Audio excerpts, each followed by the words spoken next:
Licence எடுங்க. Helmet போட்டிருந்த கூட 1000 ரூபாய் ஃபைன் அடிக்காங்க. ஹெல்மெட் போட்டிருந்த ஆமா 1000 ரூபாய் ஃபைன் அடிக்காங்க. அது ஒரு எதிர்ப்பு. அக்டோபர் 26 போக்குவரத்து விதி மீறலுக்கான புதிய அபராதம் விதிக்கும் புதிய மோட்டார் வாகன சட்டம் அமலுக்கு வந்துச்சு.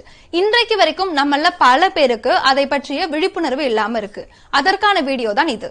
காப்பீடு செய்யாத வாகனம், அதாவது இன்சூரன்ஸ் இல்லாத வாகனத்தை பயன்படுத்தினால் 4000 ரூபாய் அபராதம். அதே மாதிரி செல்போன் பேசிக்கிட்டே வாகனம் ஓட்டணும் அப்படின்னா 10,000 ரூபாய் அபராதம்.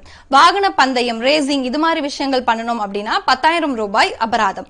மாசு ஏற்படுத்துற வகையிலான வாகனங்களை பயன்படுத்தினோம் அப்படின்னா அதற்கும் 10,000 ரூபாய் அபராதம். வாகன சோதனையின் போது ஓட்டுநர் உரிமம் தரல அப்படின்னா 500 ரூபாயா இருந்த அபராதம் இப்போது 1000 ரூபாயா மாற்றப்பட்டிருக்கு.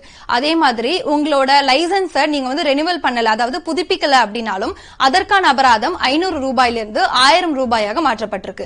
அது மாதிரி பதிவு செய்யப்படாத வாகனங்களை நீங்க ஓட்டுனீங்க அப்படின்னா அதற்கு 5000 ரூபாய் அபராதம். சாலையில தேவையில்லாம ஹாரன் அடிச்சோம் அப்படின்னா அதுக்கு 2000 ரூபாய் அபராதம்.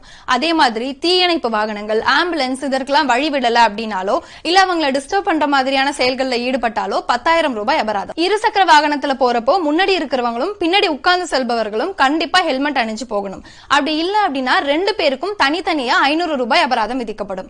அதே மாதிரி மது அருந்திட்டு வாகனம் ஓட்டுனா 10,000 ரூபாய் அபராதம் விதிக்கப்படும்.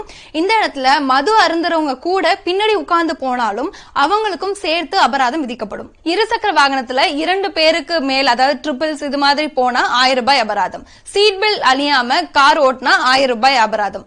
அதே மாதிரி வண்டியில தேவையற்ற மாற்றங்கள் ஏதாவது செஞ்சா 5000 ரூபாய் அபராதம். ஆபத்தான முறையிலேயோ இல்ல அதிவேகமாகவோ வாகனங்களை இயக்கினால் அதுக்கும் 1000 ரூபாய் அபராதம்.